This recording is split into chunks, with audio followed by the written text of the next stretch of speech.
The officer didn't even finish speaking before my fingers started trembling. Miss Hale, we've located two unsupervised children. They claim you're their aunt. I went still because I had said no. I had finally drawn a line. I wasn't available to babysit. I had been clear, steady, done being the family's default solution. But my sister sent Lily and Theo in a taxi to my address anyway, except the driver ended up on the wrong side of the city. By the time I reached the station, both kids were shaking, mascara streaked, faces blotchy, holding onto each other like something catastrophic had happened. And 3 days later, something even worse erupted. My name is Juniper Hale, and for as long as I can remember, I'd been trained to be the one who made everything easier for everyone else. In our household, Serena, the older sister, was the sun. Everything spun around her. She got the big room with sunlight, I got the cold basement corner. She had private tutors, my scholarship fund somehow got rerouted into her college expenses. And anytime I questioned it, my mother, Eleanor, would sigh dramatically like I was the problem. Family sacrifices, Juniper. Try to be understanding. Understanding became my entire personality. It didn't matter that I moved away, worked as a financial analyst, kept a tiny apartment on a quiet riverside street, built a life that made sense only to me. In their eyes, I was still the one who should bend. The only part of my family that ever felt uncomplicated was Lily and Theo. They were Serena's children, but in every meaningful way, they belonged to me. Lily with her thoughtful eyes that always seemed a bit older than she was. Theo with the way he tucked himself into my side like the world made sense there. Whenever they visited, I kneeled to tie laces, warmed soup, read stories until my voice went hoarse. They looked at me like I was safe. Maybe that's why it stung so sharply watching Serena treat them like props for her lifestyle, dropping them off at the last minute so she could vanish to spa weekends or wine tastings. She'd text me an hour before, sometimes 10 minutes. Be a good aunt, don't make this difficult, Mark's busy. And most days I rearranged everything, canceled dinner plans, pushed errands aside, stayed up late finishing work after they drifted off. But something in me shifted this year. The exhaustion had spread from my body into something deeper, like a slow leak inside my chest. I was tired of being useful only when I was needed. So when Serena called on a Thursday while I was preparing for a conference I'd spent months organizing, I told her no, calmly, maturely, like an adult enforcing a boundary. Find someone else, Serena. I'm not free this weekend. There was a full beat of silence before she hissed, "You're selfish." Then she hung up. For the first time in my life, I didn't chase after her. I didn't soften the line. I didn't apologize for upsetting her. Yet, in the quiet that followed, something cold settled at the base of my spine. A warning. In my family, no was never an answer Serena accepted. She heard it as a challenge, a personal insult. I just had no idea how far she'd go to prove she still controlled the narrative. The weekend came colder than forecasted, the kind of morning where fog drapes the city like half the world is still asleep. I made coffee, opened my laptop, and ran through my slides for the conference. It should have been an ordinary Saturday, slow, private, mine. At least that's what I assumed. Across the city, Serena was packing for her trip. I wouldn't learn the details until later, but I can picture it now. Clothes being thrown into a suitcase, perfume sprayed as she paced around. Lily standing in the hallway, holding her backpack with both hands. "Are we going to Aunt June's?" Lily asked. Serena barely glanced at her. "Yes, she'll be there. Now get in the car."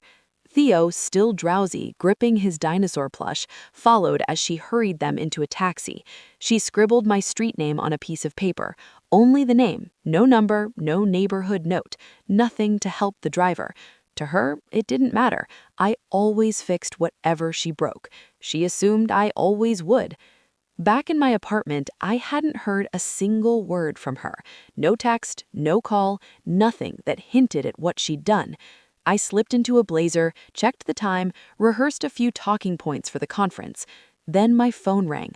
Unknown number. I almost ignored it, but something in me tightened. I answered. "Miss Hale?" "Yes." "This is Officer Blake. We're calling from a precinct near the river.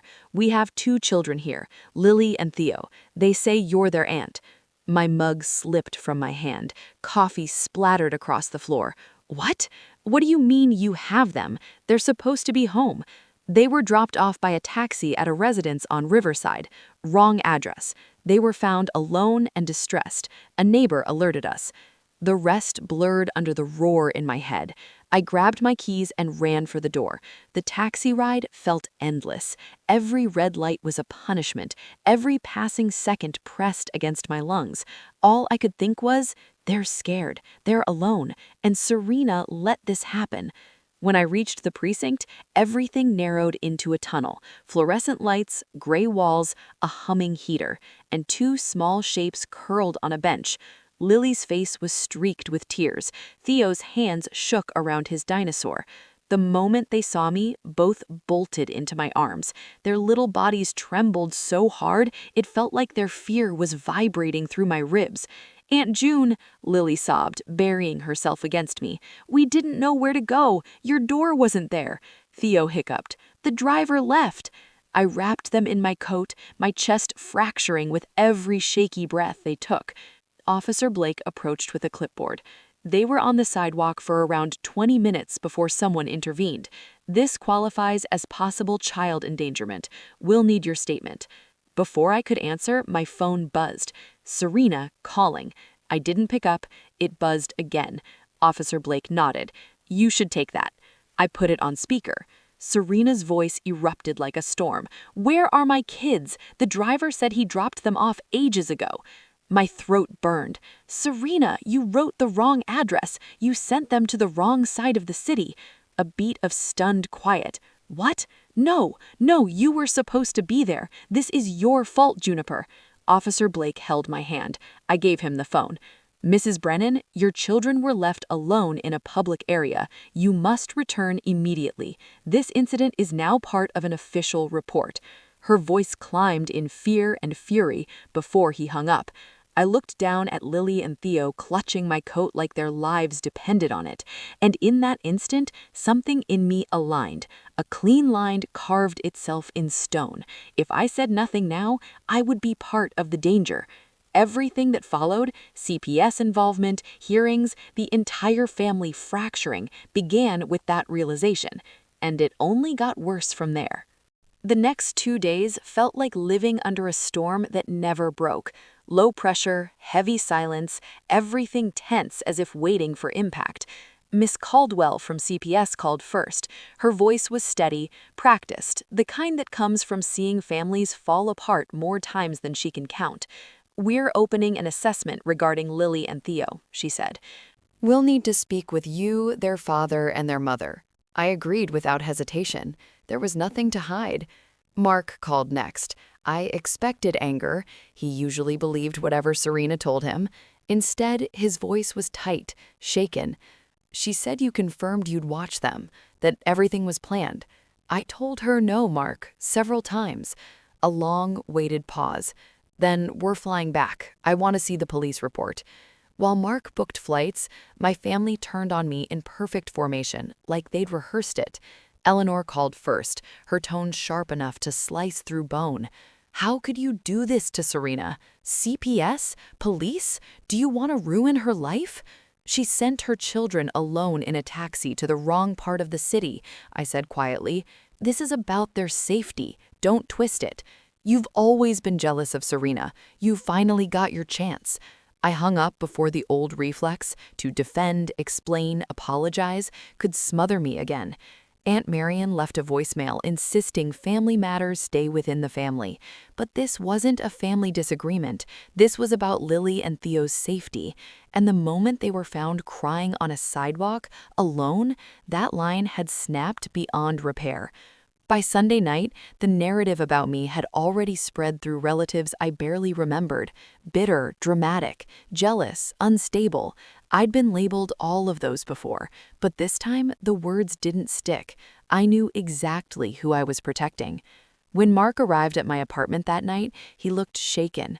"I saw the report," he said, "and the statements. Juniper, thank you. They could have been hurt or worse."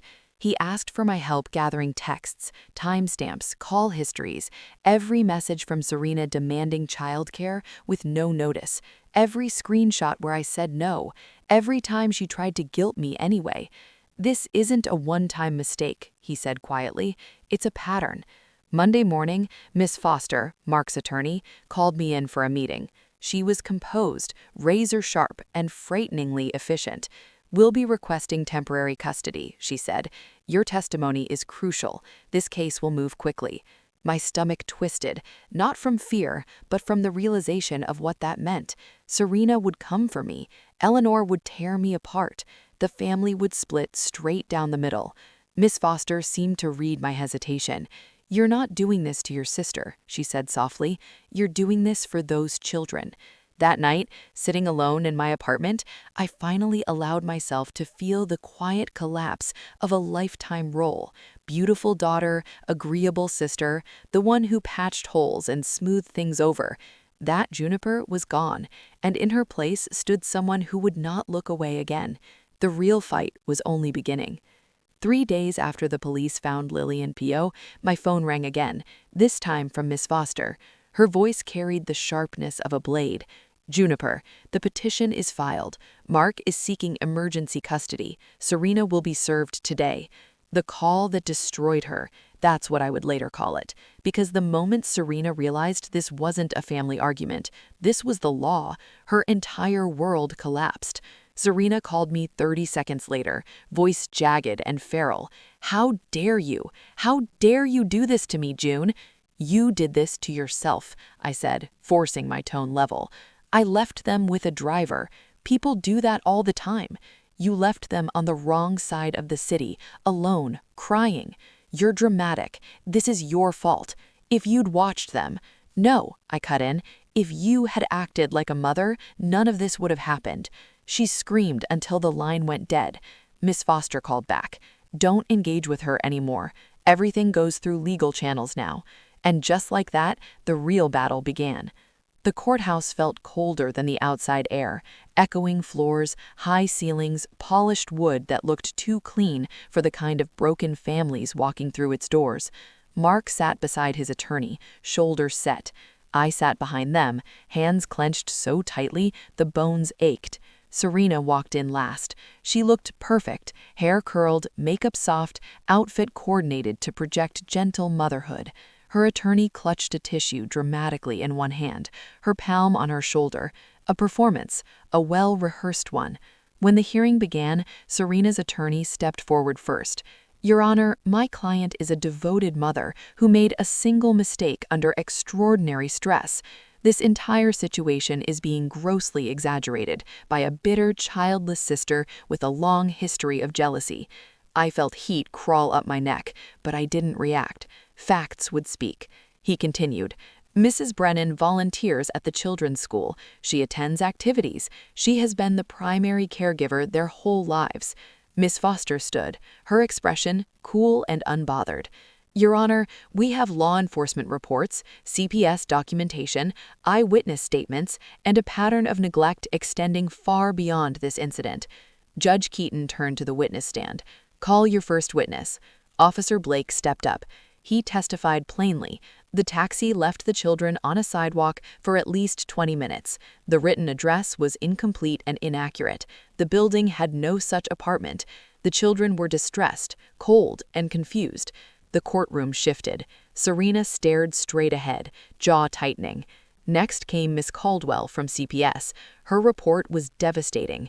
Prior incidents of Serena failing to pick the children up on time, a previous call from a school about Theo wandering near a busy street, notes about Lily expressing fear of being left again, observations of Serena prioritizing personal activities over supervision.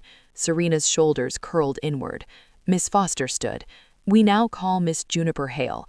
My pulse pounded as I approached the stand. I took the oath, sat, and folded my hands carefully in my lap. "Miss Hale," Miss Foster began, "did you agree to babysit on the day of the incident?" "Numb." "Did you clearly communicate that to Mrs. Brennan?" "Yes, multiple times." "Were you aware she still intended to send the children to you?"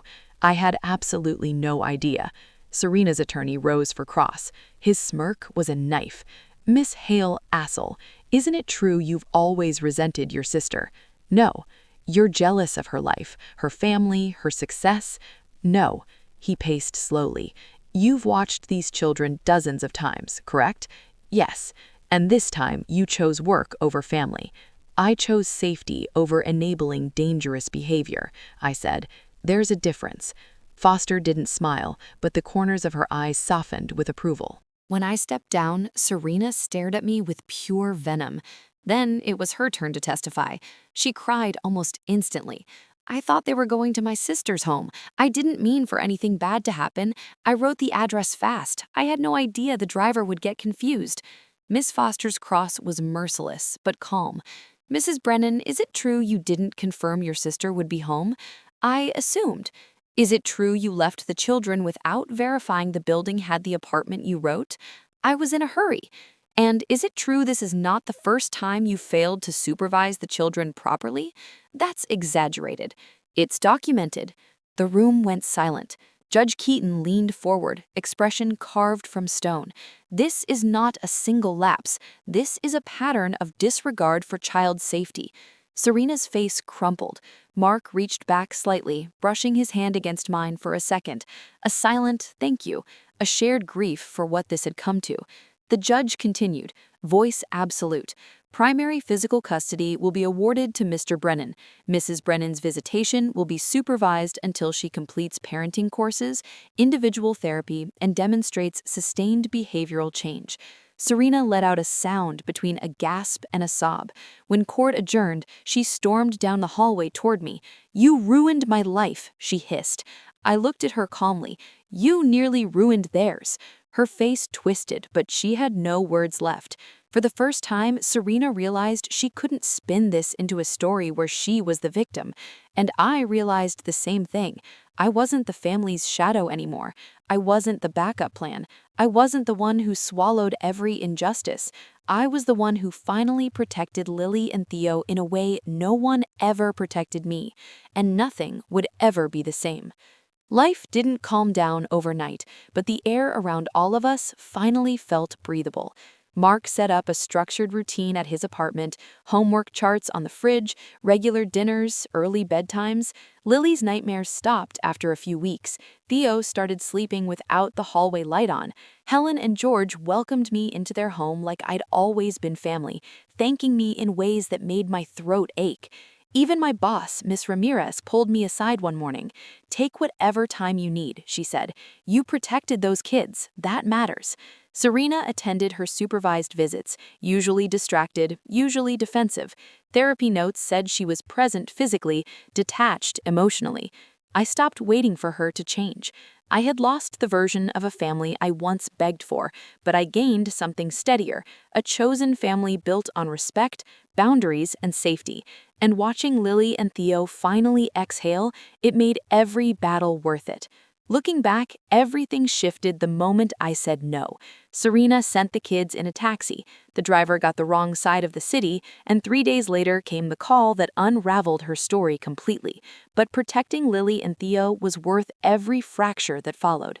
If this story resonated with you, share your thoughts below and subscribe so you don't miss the next one.